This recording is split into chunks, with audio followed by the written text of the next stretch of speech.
cachés derrière le voile du visible, des mystères que même les anges contemplent avec crainte. Pourtant, un homme a franchi cette frontière interdite. Son nom est Enoch, celui qui marcha avec Dieu jusqu'à ce que Dieu le prenne. Il n'a pas connu la mort. Il a été enlevé vivant. Et ce qu'il a vu là-haut dépasse toute imagination humaine.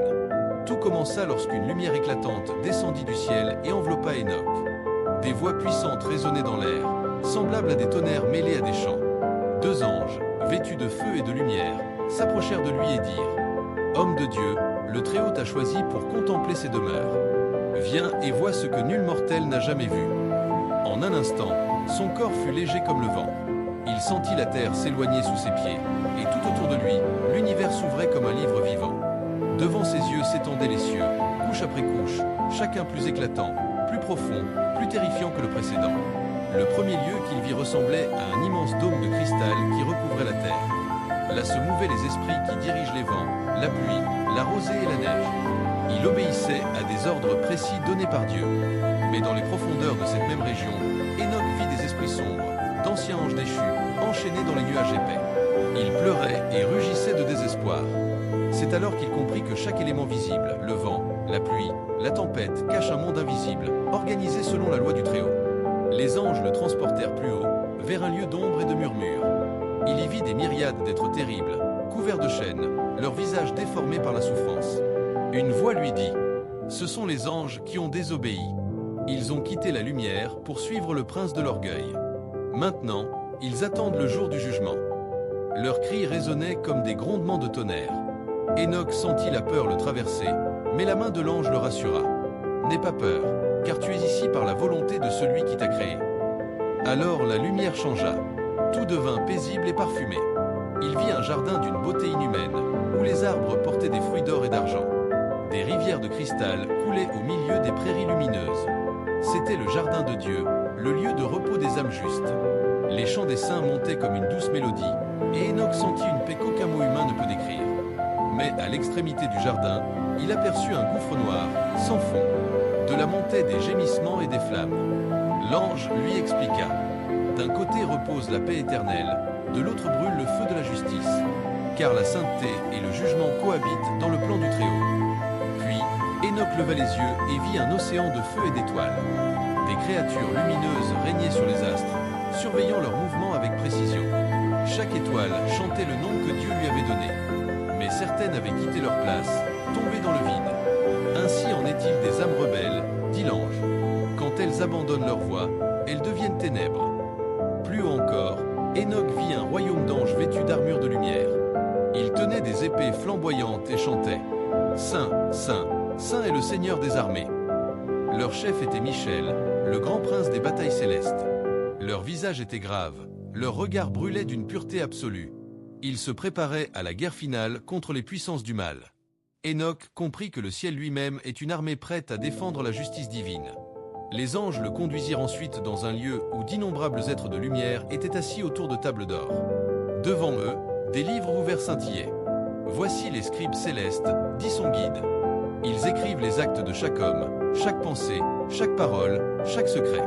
Rien n'échappe à la mémoire de Dieu. » Enoch vit des noms inscrits dans la lumière et d'autres effacés dans la poussière. Alors il pleura, réalisant combien la vie terrestre est courte, mais combien ses conséquences sont éternelles. Puis il fut emporté plus haut encore, dans un lieu où l'air lui-même vibrait de gloire. Là, la lumière était si intense qu'il dut fermer les yeux.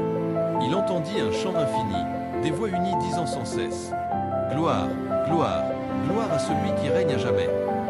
Lorsqu'il rouvrit les yeux, il vit le trône de Dieu, entouré de feu et d'arc-en-ciel, et d'innombrables anges prosternés. Les séraphins, flamboyants comme le soleil, couvraient leur visage de leurs ailes. Enoch tomba à genoux, tremblant, incapable de parler. Un ange s'approcha et dit « Tu es dans la présence du Très-Haut. Regarde, mais ne parle pas. » Une vision lui fut alors montrée, celle du temps lui-même. Devant lui défilaient les âges du monde, les naissances et les chutes des nations, les rois et les empires. Tout était inscrit sur des tables d'or, gardées par des esprits anciens. Rien ne se produit sans que Dieu ne l'ait permis. Tout a sa saison, toute chose son heure. Enoch comprit que même la souffrance humaine faisait partie d'un plan parfait.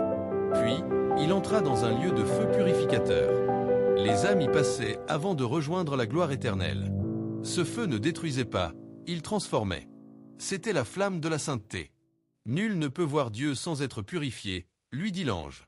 Ici, les âmes sont lavées de toute trace terrestre. Enfin, les anges le conduisirent vers la plus haute région des cieux. Là, il vit une lumière infinie, plus éclatante que 1000 soleils. Et au centre de cette lumière, un trône majestueux, d'où émanait la vie elle-même. Une voix parla, douce et puissante à la fois. « Enoch, mon fils bien-aimé, tu as vu ce que nul homme n'a vu. Retourne sur la terre et dis-leur de marcher dans la justice. Dis-leur que le jugement vient, mais aussi que ma miséricorde est grande pour ceux qui se repentent. » Alors la lumière se retira, les anges le raccompagnèrent, et soudain, il se retrouva sur terre.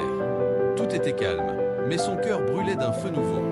Il savait que ce qu'il avait vu n'était pas un rêve. C'était la réalité la plus profonde de l'univers. Le ciel existe, le jugement est réel, et Dieu règne sur toute chose. Depuis ce jour, Enoch annonça la vérité qu'il avait contemplée. Il avertit les impies, consola les justes et enseigna que la vie présente n'est qu'un passage vers un royaume invisible. Et un jour, sans que personne ne comprenne comment, il disparut. On ne retrouva jamais son corps. La Bible dit simplement « Enoch marcha avec Dieu, puis il ne fut plus, car Dieu le prit. » Quand Enoch fut redescendu sur terre, son visage brillait comme une flamme, et ses yeux semblaient voir au-delà du monde visible. Les hommes le regardaient avec crainte. Certains disaient qu'il était devenu un ange. D'autres pensaient qu'il avait vu la mort et en était revenu. Mais Enoch savait que ce qu'il avait reçu n'était pas un rêve, mais un avertissement. Pendant des jours, il resta en silence, priant et jeûnant. Puis il parla au peuple. « Écoutez, enfants des hommes, car mes lèvres ont vu le feu de Dieu et mes oreilles ont entendu sa voix. Le Très-Haut m'a montré les demeures célestes et les abîmes des ténèbres. J'ai vu le sort des âmes, et j'ai compris que rien n'échappe à sa justice. » Alors il commença à raconter ce qu'il avait vu dans les hauteurs. Les anges qui servent fidèlement, ceux qui se sont rebellés, les âmes des justes dans le jardin de paix, et celles des impies dans le gouffre de feu. Il parla du trône de Dieu, de la lumière éternelle, du feu purificateur, des livres du temps et du jugement qui viendra sur toute chair. Ces paroles étaient comme des éclairs. Elles frappaient les consciences, réveillaient les cœurs. Si l'histoire d'Enoch t'a touché, si sa manière de marcher avec Dieu t'inspire, alors je t'invite à faire un pas de plus avec nous. Sur cette chaîne, nous explorons ensemble les récits cachés, les mystères bibliques et les personnages que l'on ne comprend pas toujours en profondeur. Si tu veux continuer ce voyage spirituel, n'oublie pas de t'abonner, d'activer la cloche et de rejoindre notre communauté. Enoch n'a pas fini de nous parler. Et ce n'est que le début.